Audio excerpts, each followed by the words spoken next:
할렐루야. 설교 시작하기 전에 제가 하나 좀 사과 바로 잡을 거가 있어요.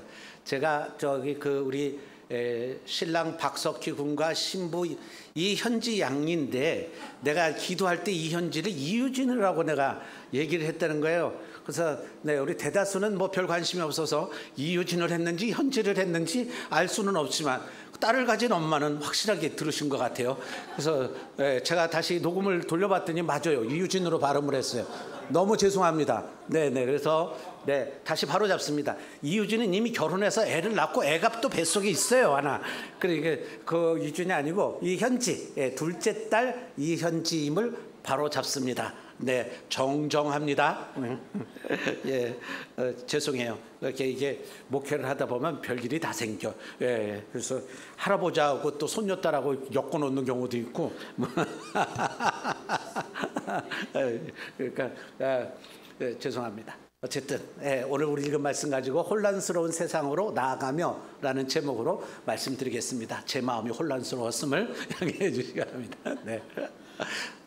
자, 1945년 2차 세계대전 끝날 무렵에 유럽의 많은 도시들은 폭격으로 폐허가 됐어요. 그러니까 당시 역사학자들이 주목하는 것은 재건속되었습니다. 얼마나 빨리 재건을 하느냐. 특히 이 독일의 드레스덴은 저렇게 완전히 불타버린 도시였지만은, 저 드레스덴이 맞아요. 제가 사진을 찾았거든요. 그래서 불타버린 도시였지만은 전쟁이 끝난 지 몇 년 만에 학교, 교회, 시장이 다시 세워졌습니다. 왜일까요? 사회학자들은 혼란 속에서 가장 먼저 다시 세워져야 하는 것은 공동체적 예배와 교육이라고 말합니다. 그러니까 이는 왜 이런 말을 했냐면, 삶의 기본 질서와 의미가 회복되지 않으면 사람들이 아무리 물리적 집만 지어도 그건 다시 무너진다는 뜻이에요. 무엇이 먼저인지 알아야 된다는 겁니다. 그러니까 오늘 본문 속 노아도 비슷한 상황에 놓여 있습니다. 그는 가족과 함께 1년 넘게 방주 안에서 지냈습니다. 드디어 땅이 말랐습니다. 그리고 그들은 나아갈 세상을 향해서 나오게 되는데, 그들이 나올 세상은 에덴의 정원이 아니라 홍수 심판의 폐허입니다. 폐허. 완전히 폐허일 거 아니에요. 곳곳에 막 시체도 널려 있고, 질서는 무너졌고 땅은 다시 생명력을 회복해야 합니다. 바로 그 순간 하나님은 노아에게 세상으로 나아가라고 명령하시고, 노아는 먼저 제단을 쌓아서 하나님께 예배합니다. 여러분, 우리도 마찬가지인 것 같아요. 우리는 코로나 팬데믹 이후에 계속적으로 우리가 경제 위기도 겪고 사회 혼란 속에서 살아가고 있지 않습니까? 하지만 믿음의 사람들은 혼란 속으로 나가야 되는 거예요. 혼란 속으로 들어가야 돼요.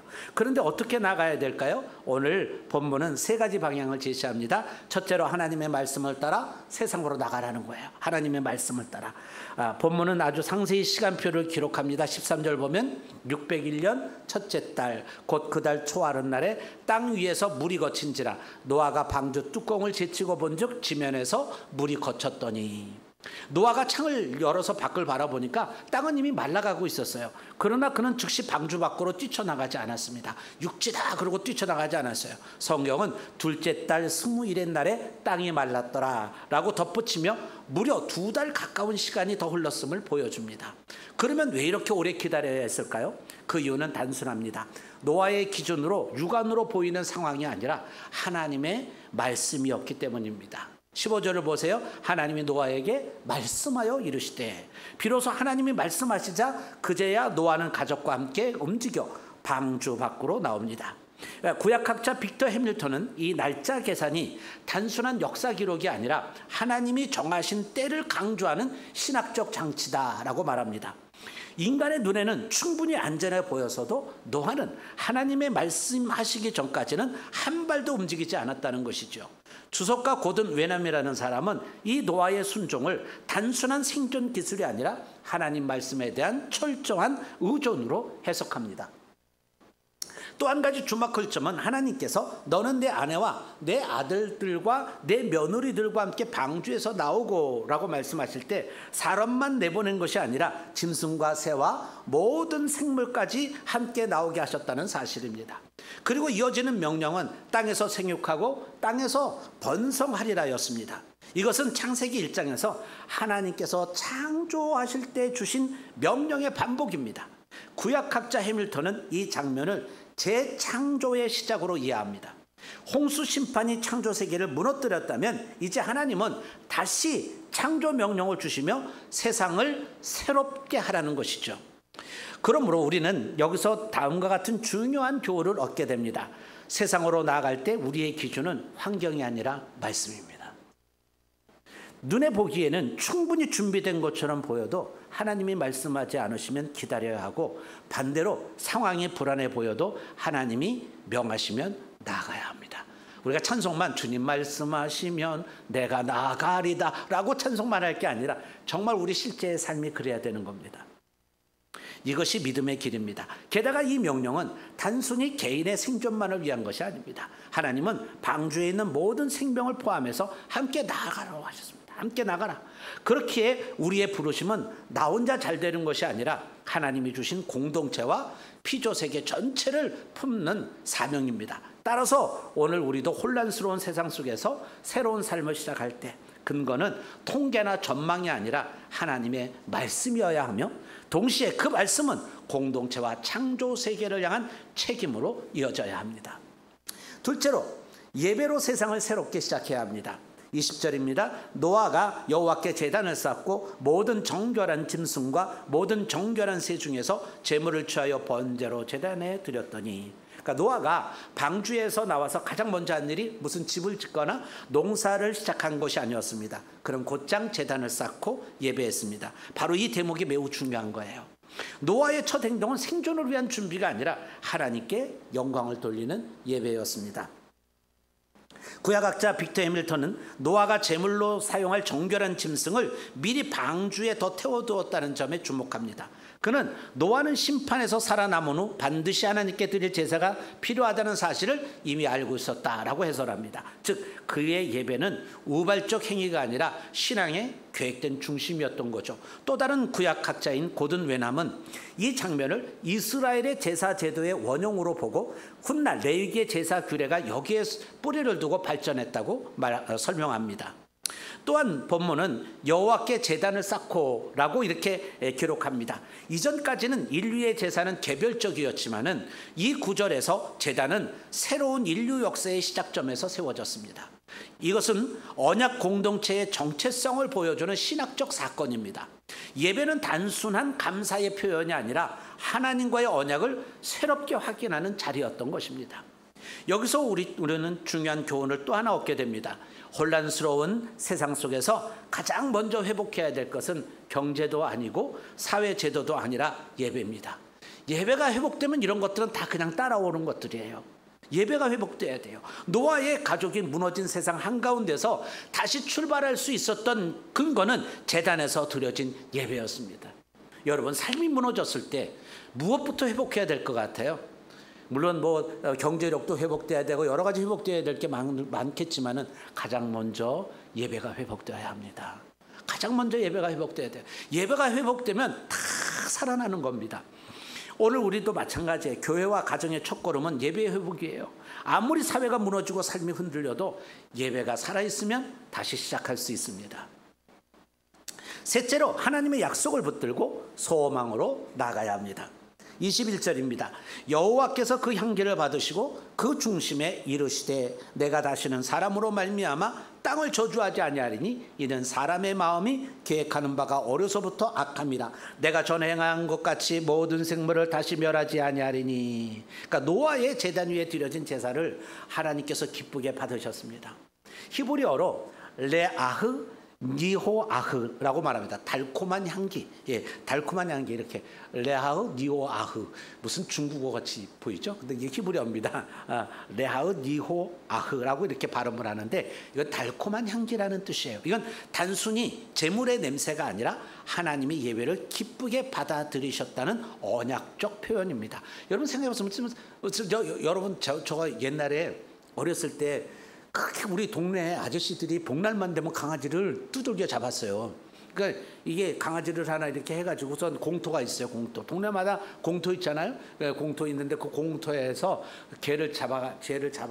개를 잡는데 이게 패서 죽여요. 개를. 그래야 고기가 맛있대요. 그래갖고 그냥 그 아저씨들이 그렇게 개를 패는데 그냥 개가 막 몸부림을 치다가 쭉 늘어져서 죽어요. 누런 개가. 그러면 그거를 갖다가 저기 아저씨들이 이렇게 그거를 이게 털을 꼬슬러야 되잖아요. 그러니까 불에다가 이렇게 새까맣게 태워요. 이제 털을 꼬슬른다고. 태우는 그 냄새가요. 이게 좋은 냄새가 아니에요. 역겨운 냄새예요. 그게 그렇게 여기서 말하는 짐승을 이렇게 불에 태워서 드리는 그 냄새가 좋은 냄새가 아니에요. 화장터에서 좋은 냄새 납니까? 그렇지 않잖아요. 그러니까 좋은 냄새는 아닌데, 그러니까 사람이 느끼기에는 좋은 냄새는 아니에요. 근데 하나님께서 그거를 향기로운 냄새로 표현을 하셨다고 그러는 거예요. 향기로운 냄새. 그 향기로운 제사. 왜 향기롭다고 표현했을까요? 그건 하나님이 그 제사를 기쁘게 받으셨다는 겁니다. 기쁘게 받으셨다. 그러니까 해밀턴은 이 구절이 이후 레위기에서 반복되는 여호와께 향기로운 제물의 기원이라고 설명하지요. 하나님은 제단 위에 드려진 믿음의 향기를 받으시고 새로운 결단을 선포하십니다. 하나님이 우리의 예배를 받으시는, 하나님께서 우리의 드려지는 예배를 받으시는 것은 우리가 무슨 잘나서 우리가 고급스러워서 그런 게 아니에요.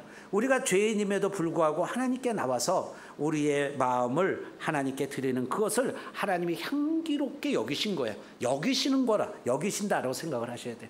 그러니까 여러분, 우리가 하나님 앞에 의인으로 여기심을 받은 거지, 의인으로 그렇게 하나님 앞에 의인이 된 것은 아니에요. 하나님이 우리가 예수 그리스도를 믿을 때 의인으로 여겨주시는 거예요. 그거를 똑바로 아셔야 되는 거예요. 그러니까 그거를 우리가 알아야 돼요. 이게 재물을 이거 태우는 게 그게 좋은 냄새겠고 좋은 그런 거였어요. 그러나 그 재물을 태우는 그 마음 자체가 하나님 앞에 드리는 그 예물로서 하나님 앞에, 하나님, 내가 이 재물처럼 죽어야 되지만은 그래, 이 재물이 나의 삶을 대신해서, 나의 죄를 대신해서 이처럼 하나님 앞에 드립니다. 나의 모든 걸 드립니다. 그 의미가 이 안에 있으니까 하나님께서 그걸 향기롭게 받으신 거예요. 예배자를 향기롭게 봐주신 거지 다른 의미가 없는 거예요.